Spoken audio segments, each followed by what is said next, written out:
Hello, dreamers, doers, and achievers. I'm Tyson, your host, and I invite you to join me on a new adventure called Sharing Success with Tyson.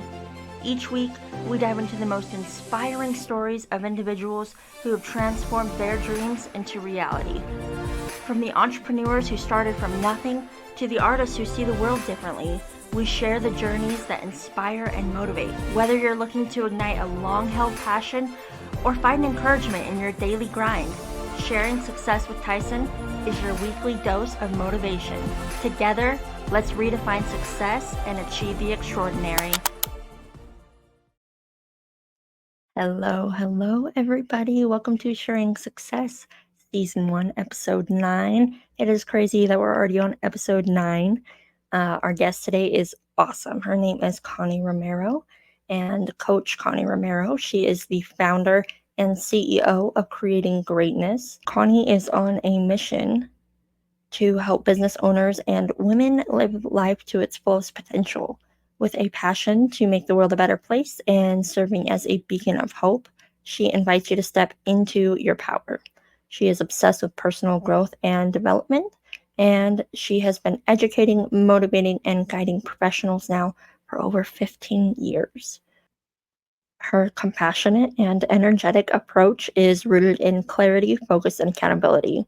She loves to work with business owners and create business plans with action steps and strategies to help them get moving in the right direction. With a positive, radiant spirit and a zest of life, she inspires business owners to break free from limitations and embark on a journey to creating greatness. I can attest to this. Connie is awesome. I previously met her at a networking event, and she is somebody that, everybody needs a Coach Connie in their life, and you will see why. Thank you guys so much for tuning in. If you haven't yet, please like, subscribe, share this with everybody and anybody. I would really appreciate it. It definitely helps the podcast. And I did want to note that during this episode, there was a few audio mishaps. They just last for a few seconds, but they are there. And so I just wanted to note that. But thank you, everybody. I hope you enjoy the episode. Here we go. All right. Well, thank you for being here. Everybody, welcome to Sharing Success Episode 9. We have Coach Connie Romero here. Connie, I already read off your intro, so everybody has a little bit of a history about you. What else do you want to add to that? Is there anything else that right off the bat you want people to know about you? Oh my goodness. No, I think that's Okay. good. I think it's All pretty right. Yeah, your intro was great. I think it summed you up perfectly for the listeners and viewers. I met you at a networking event a few months ago, and it was really cool to see. You're the type of person, Connie, when you walk into a room, you just embody, you just have this very like regal and knowledgeable presence about you. And so it was really cool to be able to meet you and take notes about the way that you kind of hold yourself and present yourself, because I'm like, oh yeah, I need to up my game. Her confidence is very inspiring. Well, thank you. It was a pleasure Yeah. to meet you too. Yeah, absolutely. Um, so for listeners, they got like a quick little intro to your background, but I like to ask everybody, just right off the bat, if you could tell me about kind of your background as much as you want to give, and then the journey that led you to where you're at right now. Yes. Let me try to condense this because I can go down rabbit trails. Go but, for it. but so I come from humble beginnings. My mother and my father met in California, which is where I was born. And, my mom comes from a line of entrepreneurs. Like she was always just very strong, independent hustler kind of woman. And then my dad was the same way. Like he grew up in the generation where you had to work, and work ethic was strong, and loyalty was also something big for him. And so I inherited a lot of these attributes. And then right around high school, my parents were always, just very common people, very, like, no high school, no higher education, and, so, like, no college degrees or whatever, just constantly working. But I remember one day, right around 16, my teens, going, "Man, I don't know that I want this kinda life." I Mhm. definitely want better, definitely want more, stressing to make ends meet is Mhm. just Mhm. Yeah. not something I wanted. So, of course, I had to ask some questions, and fortunately, I had an older sister, Mhm. siblings. I'm the youngest, so I'm the baby, uh, and I would like to say that I was spoiled, but I wasn't. But yeah, so I had an older sister that was asking me all these questions, like, "What are you gonna do with your life? Like, do you have a plan? How are you gonna pay for it? How are you gonna make ends Mhm. meet?" And just all this good stuff. And so it made me ask myself these questions. And at the time, I wanted money. I just wanted to get out of, poverty, out of Yeah. just, rubbing pennies together, or what do they say? Rub not dimes or nickels Mhm. together. And so at the time I wanted money, and I wanted to be in a high paying career. And so I did. I'm the kind of person, like, once I set my heart and my mind to something, I just go and get it. And so I did. I wanted to go in the aviation industry. And so I became an air traffic controller and a pilot, because something I'm learning about myself is, my goodness, when I dream big. So, That's not a bad thing. yes. And I love it because, um, it was so freeing. It was so liberating. It was so beautiful to just do things. Now, it was by no means easy. It was, it had its trials and its challenges and its burdens, and I was able to do some pretty neat things, become a pilot at age, I don't know, 17, and then, yeah, go and put myself through college and graduate at age 20. And I became a controller by age I got hired at age 20 and became a full controller at 22. So, just wild to go and do that. And then I had a beautiful career, with all of its cycles. Mhm. um, but then COVID 2020 hit, and, for whatever reason, I found myself in a position again where I didn't wanna be in. Mhm. Um, I had reached a what at that point I decided or defined as a level of success that was great. But then I started to see that there were other parts of my life that were not where I wanted them to be. My relationships were struggling, my marriage was on the rocks, my health wasn't where I wanted it to be. My mindset, I was Mhm. becoming, just my focus. I was, like, so critical and so, cynical. It's just so Mhm. just ugly, just Yeah. like that, which that can happen when you're stressed out. Mhm. So, yeah, I found myself somewhere where I didn't wanna be, and luckily, that desire and that urge of wanting more came in again, and I found mentors and coaches again, and, uh, and they gave me tools and resources and strategies to, like, make moves, do things again. And so again, I embarked on a new journey, and that was, to be an entrepreneur myself. I had helped, people in the past, and I was like, "Well, I haven't been an Mhm. entrepreneur myself, but let's do it," and then help people along the way. And so I did. So I launched my own business, and and it's been going great, and it's of course, just like before, has had its beautiful challenges and turns and twists. But what's interesting, though, is this time I'm bringing a whole different person and Yeah. a whole different reason, and I just and I've loved it, and I've loved serving, and I've loved helping others, and that's kind of where we're at today, like Yeah. snippet version. Wow. That's an amazing story. It's interesting how 2020 made so many of us kind of take a step back and really take stock of our lives when we hadn't for, years, even decades before. What Was there anything in particular during that time? Was it lockdown? Was it, getting sick? Was it something in specific that made you like take a step back? Oh, there was so much. And to be honest, it was, I don't know if you were in Utah in March of 2020, but it was right around the time that COVID, like, it was very scary. And then Mhm. we had a huge earthquake. Yep. Yeah, and that it was almost like the darkest time for my career.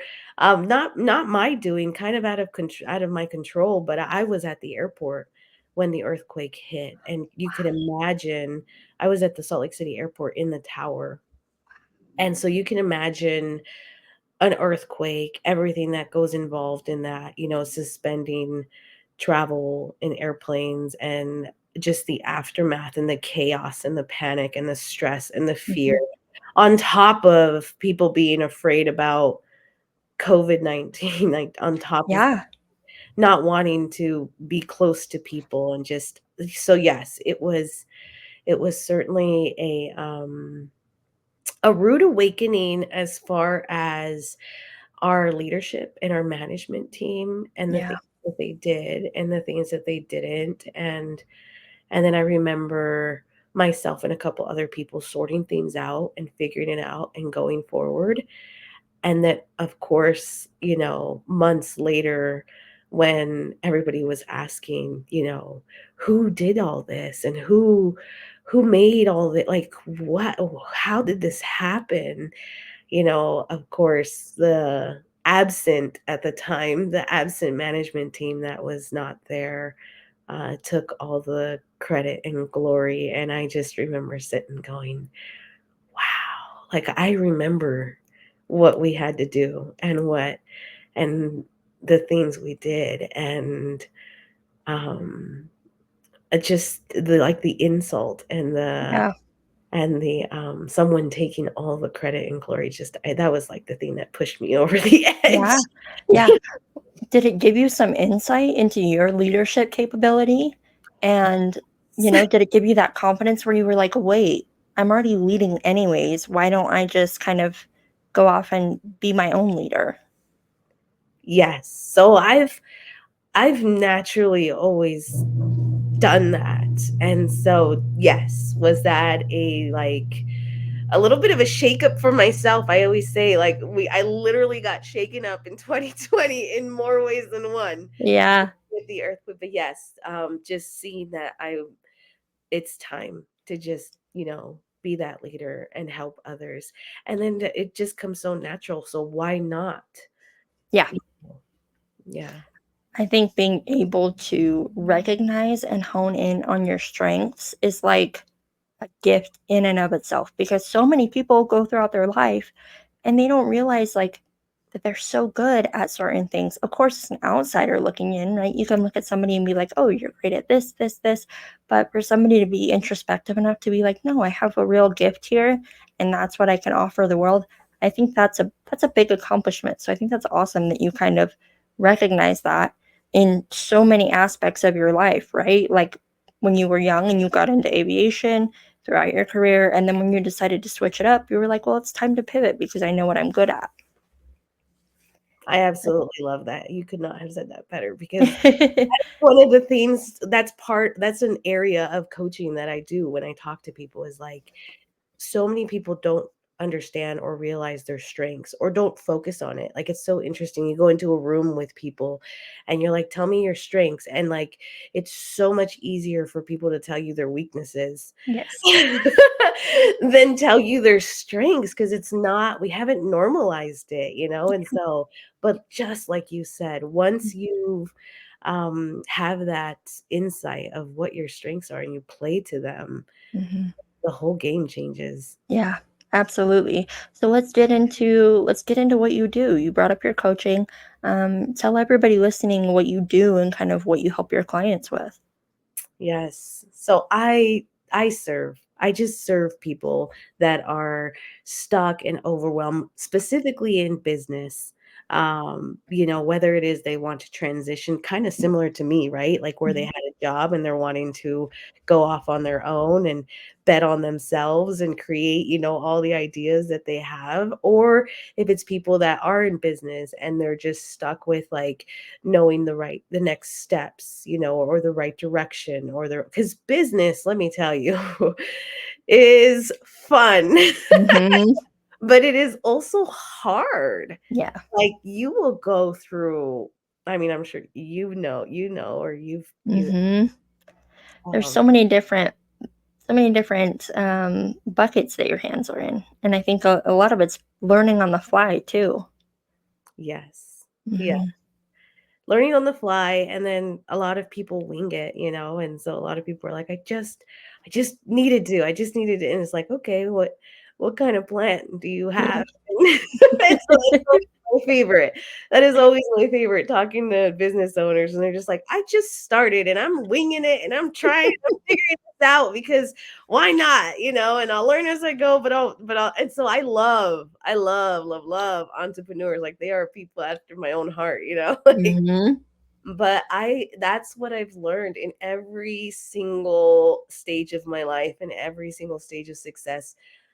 People ask me, like, "How have you been so successful? Like, how have you became a control like, you knew what you wanted so early on, you went and did that, you did amazing things, now you're doing this." Like, I could just sit here and I mean, anyway. Yeah. And people ask, and my answer has always been, talk to people who have been there. Talk to people who are doing what it is you want to do. Always, like before I became a controller, I talked to controllers. Before I became a pilot, I talked to pilots, and I Mhm. got all the pros and cons and what I needed to do and this, that, and the other to make it, and same as in business, I was mentored by one of the best, because high standard girl here. uh I went and I'm like, if I want to do business, I want to learn from the people that are there where I want Mhm. to be. And so sure enough, I did that, and they just tell you like all the things to avoid, all the things that are coming at you, how to handle it, the pros and the cons so that you understand what's coming. Mhm. And it's like that is what you do, but so many people I've noticed in business don't do that, and or just in life don't do that. Yeah. I think, at least for myself, what I've found is, and I'm sure a lot of other people feel the same way, is there's there's some ego you need to push aside in order to go to somebody and be like, I want to be where you're at. Can you help me get there? Yes. And it's kind of, it's that admission of, hey, there's a gap right now between where I am and where I want to be. What do you say to people who are in that gap right now and they're afraid to reach out and look at resources? So you're talking about, like, the people that are resistant to Yeah. asking for help? Yeah. What do I say to them? Um, this is interesting. Normally, they'll come up with excuses or something, and so I usually just say, "Tell me when you're ready." Yeah. Tell me when you're ready because there's something that's amiss that I would love Yeah. to teach you, but, I think they kinda have to get to that point. What do I tell somebody that's telling them, "Oh, I don't need that. I'll be okay," or I could figure it out on my own? Um, Normally I tell them, "What do you really want? Like, Yeah. like, what is more important?" Like, I think people think that they have time Mhm. or that mistakes aren't costly. Um, Yeah, I mean, I think you're exactly right, and I think what you initially said is, like, perfect. I think somebody needs to kind of work through that first, and then when they're willing, to kind of open up and go and ask for help, that's how you know they're going to be receptive to the help anyways. And Yeah. so, yeah, that's like a huge thing. Somebody needs to, if there's that resistance and they're coming to you and they're like, oh yeah, I want it, but I don't know if I need it. I mean, you want to work with somebody who's in and who's ready to see change, or else they're not going to put that effort forward, right? Yeah, there are times where I ask them how it's working out. Like, Yeah. I have my husband, like, sometimes he likes learning through trial and error, which, hey, there are times I learn that way too, but there's times where he's like, "Gosh, this is so frustrating." And I go, "How long have you been at this?" He's like, "For a couple of hours." I go, "When are you going to think differently?" Like, when are we gonna get there? And, like, Yeah. normally it just takes a little bit of time for them to be like, Hmm. "Can you Yeah. help me?" Hmm. Yeah. Absolutely. And kind of talking about, you had mentioned earlier about kind of success. You've had a lot of people and your clients ask you, how have you been so successful, or how have you gotten here? Kind of my question regarding your success is, what does success mean to you right now? And has that evolved over time, since you were 17 and you started on your journey? Yes, I love this. I love this because, yes, I talk about it too. Yes, success has changed. It has Hmm. changed, and I love that it can change. Like, that is, I think, something that I've loved to embrace, is that the success that I wanted when I was younger was all about a little bit about ego, kinda like what you pointed out. It was about money, like, I wanted 6 figures, I wanted a retirement, I wanted security. I wanted the prestige, drive fancy cars, not look at price tags, all that good stuff, and Hmm. that for me was success. And then now, you know what? I now it's so much more fulfilling. Like, now it's living a life fulfilled, doing helping others just reach that level of success, and dreaming and making things possible. And so I think that that's success, just impact and making the world a better place, like, true. Hmm. um I know it sounds kind of cliche and out there, but I think that is so beautiful. Yeah, no, I completely agree. It's so funny because every guest I've had on here, that is the answer unanimously. They will say, you know, decades ago or when I first started in my career, it was all about money. It was all about finances. It was about climbing the ladder. And everybody says success to me now is either serving others or like feeling fulfilled. Like, I want balanced relationships. I want, um, a good work home life balance and stuff like that.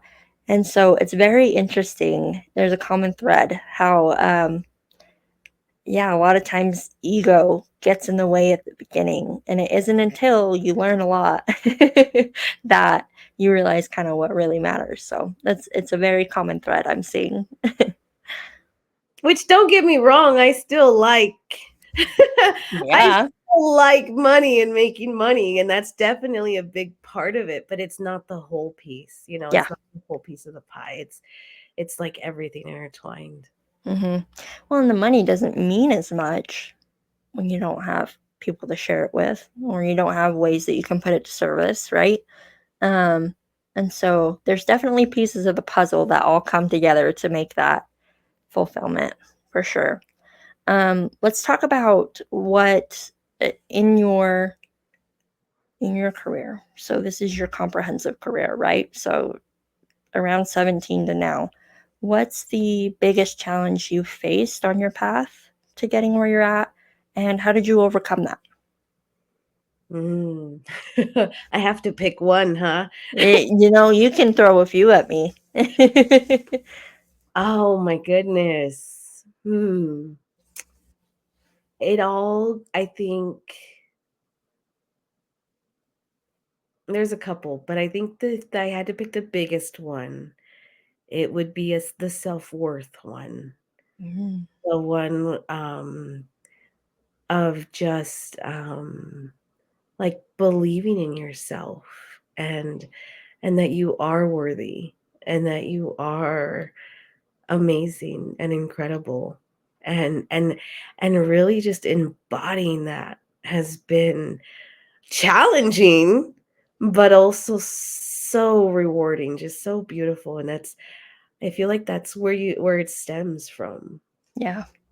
Mhm. Yeah. That's such a big hurdle, and it's probably a journey that we'll never fully finish, right? But um yeah, I think that's, at least for myself too, that's like the main challenge, is that imposter syndrome. Like, I think, like we talked about before, so many other people can look at you and be like, wow, this person's amazing, they do this, they do this.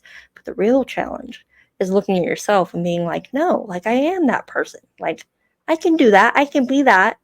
um and then it's kind of funny because I feel like once you step into that headspace, a lot of things just come together. Like, it's like this self-fulfilling prophecy, right? Like, you tell yourself, "Oh, I am this, I am that."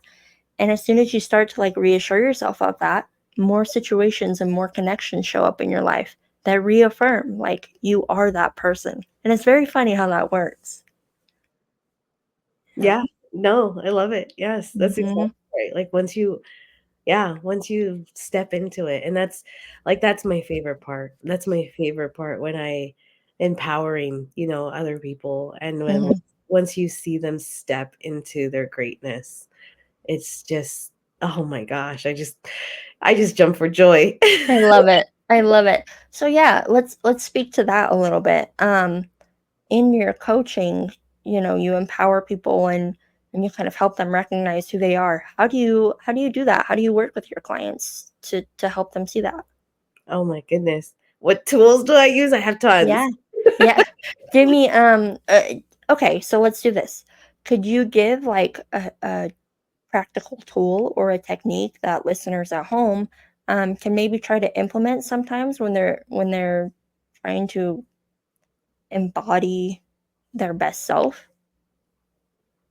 Hmm. When they're trying to be empowered. I'm not asking you to give, the secrets of the trade, but just I know that having, a mindset coach on here and a business coach, a lot of people are curious about that. And so if there's is there like a technique that you recommend to people that you're talking to sometimes, where you're like, oh yeah, if you're struggling with this, maybe this will help? Do you have like a favorite one that you could share? Oh, I think one that comes up a lot, especially in business, and especially because I like to work with women, women in business, is boundaries. Mm, I think that for whatever reason, people pleasing and caring a lot what people think has been taught or learned. And I feel like one of the things that comes up a lot is guilt or all these emotions, right? Like shame or guilt or being able to tell people no. And so I always give techniques about how to say no in a polite but firm way, yeah. and this comes across a lot in business, in with family, with, kids, or just with time management, because that's huge for business owners that don't want, work-life balance, or they Mhm. want work-life balance. They don't wanna be overwhelmed. It's just the boundaries of, um, saying no and how to say no effectively, and then being okay with saying no, because I almost feel like once you decide to start a business, like, everybody and everything wants your attention Yeah. and your demands and your this and your that, and you're like, "Are you kidding me? I'm trying to do something here."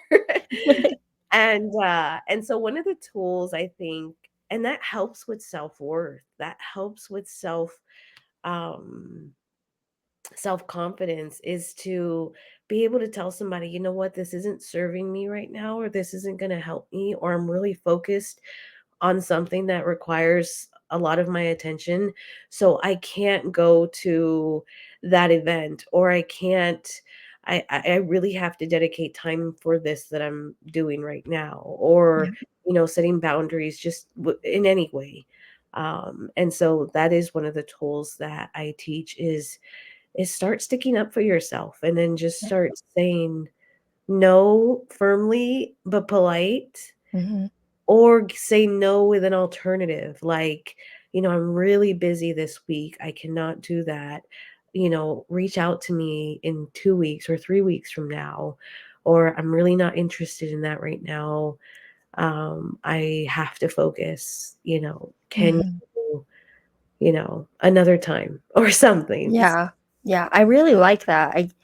It's, I didn't really make the connection how setting boundaries can lead to empowerment before you said that. But as you were explaining it, that definitely makes sense because I think when you're willing to kind of take a stand for something and advocate for yourself, it kind of forces you to realize like your self-worth.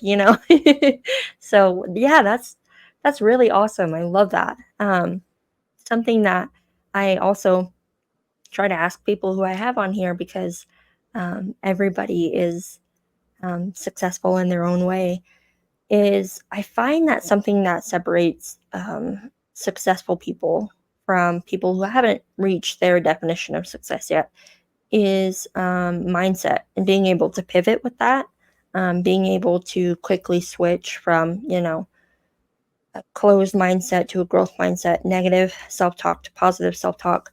Um, how do you keep your mindset positive? Do you have any rituals that you do? Do you have any processes that you do to make sure that you're in the right mindset for success?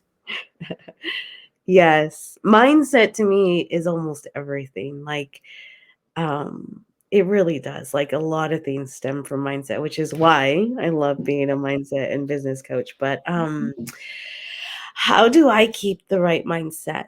Um, Normally, it is my routine in the morning, how I start it. I always start with gratitude, always, and that directs my focus. You know, I mix it up. That's the thing that I ask my clients to do is what are you grateful for today? And don't give me the, candid answer of my family, my life, that I'm here, that Right. everything's okay, don't give me the can like, switch it up, like, Mhm. really on the fact that, I have, a toilet, within Yep. or just change it up. So I always start with gratitude, and I think it just sets the day for me, and I do mix it up, like, thank you for, you know, the fact that we're living in a free country, just whatever, Yeah. always changing it, so that certainly sets my mindset to go the right path, and then I always ask myself, like, when I'm stressed out or when I'm having a hard time, I always ask myself, like, "What am I focused on? What am I focusing on?" Like, when I'm like, if someone says something that is hurtful or if something is going on that I'm not happy about, I'm always asking, like, "What am I," or if I don't do this very often anymore, but, like, if I'm ever comparing myself to somebody else, I'm always like, "What am I focusing on? Like, what am I focused on? Like, and do I need to change it?" Mhm. I think that's something that I struggle with absolutely because I feel like in such a I don't even know the word, such a technological time that we're in right now, it's so easy to see a highlight reel of everybody else's life, right? And so Okay. it's easy to compare, but I love that idea of kind of stepping back, reframing, like, what am I focusing on? Why is this so important to me? I'm gonna add that to my arsenal. Yes, it's huge. I love it. I love it. Um, So, Connie, what else do you have to if anybody's listening and they were to ask you if you have any solid uh, secret tips or techniques that helped you to reach your success and your definition of success, is there anything that we haven't talked about yet that you want to throw on the table? Hmm. I know. I'm asking all the hard questions. um, I would just tell people to go for it. Yeah. Like, we're living in a time, I think, sometimes where people are so fearful, and don't get me wrong, fear is there for a reason. Um, but I think more often than not when people are holding themselves back just based on fear, and so if I could add anything, I would be like, "Just go for it. Just go for it and get good people. Get good people around you because if you get the right people around you, it is the sky's the limit, you know? Um, and go for it. Like, don't let anything hold you back. Go for it and get good people around you." Yeah. I love that. I love that. I have chills because I think you said something earlier that really stuck with me. You said um, something to the effect of a lot of people assume that we have time, right? And I think not to take this to like a super existential level, but I, I mean, the reality is nobody knows when our time will be cut short, and so I think it's important to go for it, to take risks, and yeah, if you ask anybody who's successful, aka Connie, you know, who got her who went into aviation at 17, it's just going for it because life's too short to kind of, like you said, sit in fear, um, and do all that. So that's such a wonderful piece of knowledge. Thank you for sharing that. My pleasure. Yeah. All right, Connie, do you have anything else to leave us with before we close off? I will leave it here. I could go for hours. It's so funny. There's a podcast coming for me, so here and just chat for hours and hours and hours. Ask my clients. They're just like, "Oh my goodness." I love it. That's good though. That's so good. Um, Yeah, I think what you do is great, and I will leave all of your socials, your links, your LinkedIn, all that in the descriptions to this episode so people can get a hold of you. One more time, would you be able just to reiterate to listeners and watchers what you do and what you offer? Yes. So I am a mindset and business coach, and I help transform, entrepreneurs and business owners to get to the next level. If they're wanting more out of their business and wanting to grow and lead, um, I help. I help with strategic coaching, mindset coaching, planning, and execution. So, and I love it, and I will do it till the day I die, I think. I love it. You're everybody's hype woman, and that's amazing. I think, and another common thread as I've been talking to more people that I consider to be successful is when you start looking at like when you start looking at a common thread, a lot of people, even if they are what they consider themselves to be like successful, they have a coach. They have somebody, a mentor, somebody there to hold them accountable and to make sure that they're continuing to like fulfill the promises that they keep to themselves in order to be successful. Yeah. So there is there is never not a need for a mindset and a business coach. Even if you are what you consider peak successful, having somebody to hold you accountable to help you get through the pitfalls when you encounter them is pivotal. So I really appreciate you coming on and kind of sharing what you do and a little bit of your story. Yeah, my mentor, he always tells me, he's like, "There's always another level. There is just always another level." And you shouldn't do that by yourself. Like, Yeah. you need a coach, you need a mentor, someone that's been there and done that. And Mhm. yeah, like me being a coach, I still have a coach. Yeah. Because it's, I don't know, I think it's foolish not to. Yeah, I think so too. And recognizing that there is always another level. You're always going to need, you know, somebody there to help you, that's what separates a lot of people from the others. Like we talked about ego, right? Is being willing to be like, well, no, I need some help to get where I'm going. I'm going to get there, but it would be nice if I had somebody to hold my hand. So, Yeah. absolutely. Yeah. Well, thank you for coming on, Connie. I really appreciate it. Like I said, I will link all of your contacts in the description. And thank you for sharing your success with me. Thank you so much for having me, Tyson. Absolutely. Okay. Have a good evening, Connie. See ya. Thank you, everybody, for tuning into this episode. I wanted to note that this is the last episode of Sharing Success Season 1. So, Season 2 is going to pick up in the fall. I will start recording then. I think that releasing an episode every 2 weeks is going to be a bit more manageable for me instead of shooting for 1 week, because clearly I missed a few deadlines this season. So, thank you for bearing with me. Thank you all for being so patient. I am thrilled at the way that season 1 went. I am honored to have all the amazing guests that I've had and all the people that were willing to share their success with me. I want to remind you guys to subscribe to the podcast, please, wherever you're listening on it, for more inspiring content.